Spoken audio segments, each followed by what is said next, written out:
Coming up on Eagle Vision News, we bring you details on a high-speed chase throughout Los Angeles. And we look at the chances of Hurricane Maria hitting the U.S. coast. Also, one of our reporters takes us to a local pet store for National Adoption Weekend. All this and more coming up on Eagle Vision News.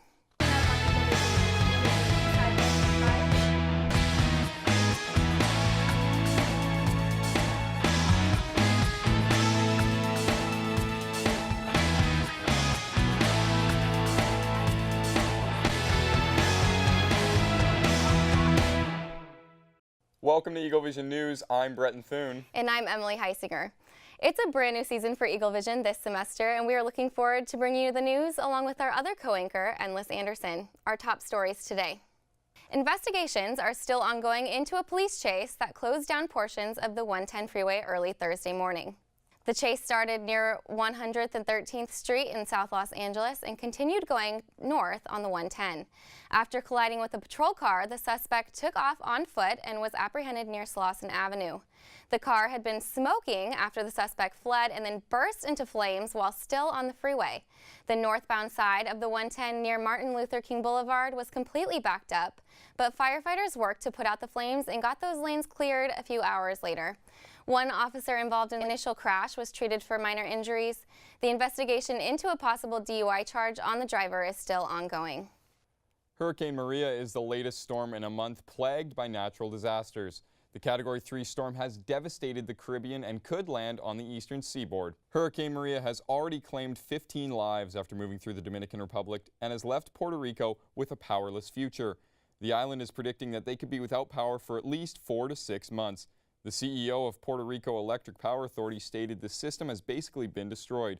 Hospitals and water systems will receive priority emergency generators. However, the United States territory will be able to receive rescue aid immediately as the island's largest airport will be open to airline traffic. Puerto Rico Governor Ricardo Rossello said that Maria is the most devastating storm to hit the island in centuries, if not in modern history. President Trump has announced that he will be visiting Puerto Rico but did not state when. While the hurricane's path is only anticipated to bring minor stormy conditions to the states, meteorologists say that it is unclear what the hurricane will do after the 5-day trajectory. Residents of North Carolina and Massachusetts are encouraged to monitor the storm for any changes. And for the first time ever, a woman will be an infantry officer in the United States Marine Corps. The Marine Corps holds a proud 250-year history, but its long list of graduates only contains men. An upcoming graduating class will change all that. In it, a woman. Her name has not yet been released to the public, but this woman is one of 4 females to ever attempt infantry officer course and is the first to complete it. Ground combat specialties were open to women in 2016 when then Defense Secretary Ash Carter ended the ban on the service of women on the front lines. The Marine will graduate on Monday. Exciting news for university sports fans. Biola announces a year-long sports rivalry series against Azusa Pacific University, which has been dubbed the Cornerstone Cup. The traditional rivalry between the two campuses has been drastically enhanced now that the schools have more to play for than just bragging rights. The Cornerstone Cup trophy will be awarded annually to the athletic department with the most success against the other in head-to-head matchups. The two schools have not been conference rivals since the 2012 season, but Biola will be joining Azusa Pacific in the NCAA Division II for the first time this fall. Azusa Pacific Director of Athletics Gary Pine said that it's only been 5 years since we were conference rivals, but it feels like 5 generations. The competition will be scored on a point-based system that awards 10 points to each sport if they win the majority of their matches against the other school. The two schools will be going toe-to-toe in almost all of their collective sports, including soccer, volleyball, basketball, baseball, and many more. Director of Biola Athletics, Dr. Bethany Miller, announced that they are extremely pleased to partner with APU in creating an electric game environment and a strong campus culture. The first competition of the Cornerstone Cup will be a volleyball match at Azusa Pacific on September 22nd, where the Eagles and Cougars will have more motivation to bring home the win. This marks the first conference match between these two teams since the two clashed in April of 2012. Apple recently announced the launch of 2 of its newest products, and we have our very own reporter Nicholas Carino here to tell us more. Nick? Thanks, guys. On September 12th, Apple hosted their annual keynote in the newly debuted Steve Jobs Theater. A new cellular Apple Watch and a line of iPhones were just a few of the announcements. iPhone 8 and 8 Plus pre-orders went live as of Tuesday morning. This iPhone will be the most advanced iPhone yet until 5 weeks from now when the new iPhone X releases on November 3rd. And Polaroid is making a comeback after a 10-year hiatus of instant camera manufacturing. The new One Step 2 instant camera debuts this October. This is all thanks to the Impossible Project, whose mission is to take on projects that are important and seemingly impossible. In this case, it is the revival of the Polaroid instant film camera. And if back-to-school deals couldn't get any better, Spotify recently announced its new partnership with Hulu. Any Spotify Premium member now has the benefits of Hulu streaming, and both of these services have combined to create an invaluable offer to college students in the U.S.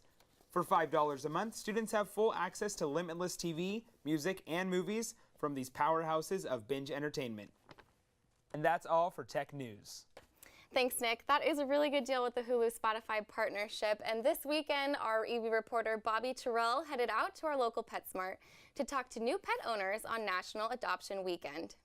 Annually, PetSmart holds a national pet adoption weekend for local families to come and get a new pet for their family at half the price. The event is held by SPCA LA, and they are dedicated to helping you find a friend for life in one of their rescue pets. If you decide that you would rather have something a little smaller than a dog or cat, you can still go in and buy your preferred fish or guinea pig. SPCA LA is a local nonprofit animal welfare organization that has served Southern California since 1877. They are involved with things like volunteer work, responding to reports of animal cruelty, and they also take donations. All of their services are dedicated to helping make the world a better place for animals who need a loving family to bring them home. In their partnership with PetSmart, they bring a variety of cats and dogs for customers to choose from when they decide that they are ready to add a new member to their family. I think it's important to adopt dogs from here because they need a home, and it's just really sad to see them in cages. I don't like to see them in cages. Are you good? I'm standing here at the National Adoption Weekend event here in Pico Rivera at PetSmart, where families and people are lined up and gathered up just in this room over here to add the newest member to their family. Yes, they've got Chihuahuas, Maltipoos, any cute breed of dog that you want in your family, they've got it, yes, right here. The entire weekend it'll be 50% off, where you can come and adopt a pet and save a life. Also, if you want any more information, please feel free to visit spcala.com/events. This has been Bobby Terrell with Eagle Vision News. Back to you in the studio. Thank you, Bobby. We now have Aisha Lee in our newsroom to bring us the latest on entertainment news. Aisha? Thank you, guys. We have so much to talk about in entertainment this week because the Emmys were this past weekend. The 69th Emmys was a night full of politics and firsts. In the opening monologue, former White House Press Secretary Sean Spicer made a cameo, and jokes about President Trump were made throughout the night. Actor Donald Glover made history for his work on Atlanta for being the first African American to win for comedy directing. Co-writer for Master of None, Lena Waithe became the first Black woman to win Outstanding Writer for a comedy series. Lady Gaga postponed her European tour due to health issues. The singer recently opened up about her struggles with fibromyalgia. The physical pain that she is in has impacted her ability to perform. She plans on spending the next 7 weeks proactively working with doctors to heal. If you want to learn more about Lady Gaga and her fight with chronic illness, check out her Netflix documentary 5'2", set to come out on September 22nd. Singer Rihanna's beauty line Fenty made its store debut, and 8 of its 10 deep foundation tones have already been sold out. With 40 different shades, Fenty Beauty was created for women of all shades, personalities, attitudes, cultures, and races, according to Rihanna. Women of darker skin tones have had trouble for years trying to find the right shade. However, Fenty is celebrating inclusivity. Fenty Beauty blew up on Twitter as customers raved about the quality and the wide range of shades, especially those of darker skin tones. So if you were struggling on finding a foundation for your shade, check out Fenty Beauty and you might just find the one. That's all I have for you in entertainment. Back to you guys in the studio. Thank you, Aisha.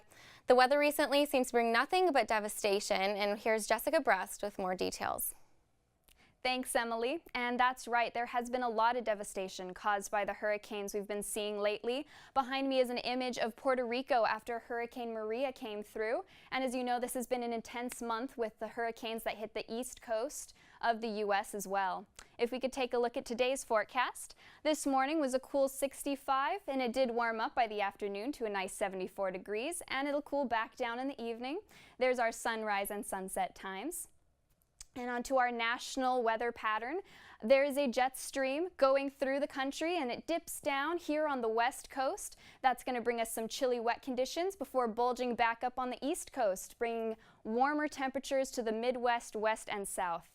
And now onto the 7-day forecast. So over here we have Thursday with some cloudiness and some scattered rain showers before it warms up over the weekend. And our high is going to be on Tuesday with a nice 90 degrees. All right, that's our weather for now. Back to you guys at the desk.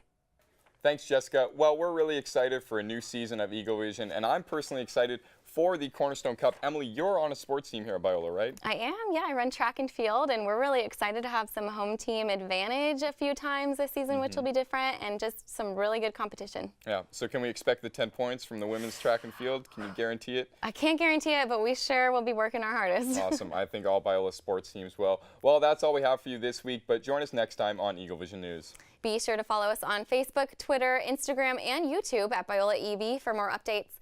Thank you for watching, and we'll see you next week.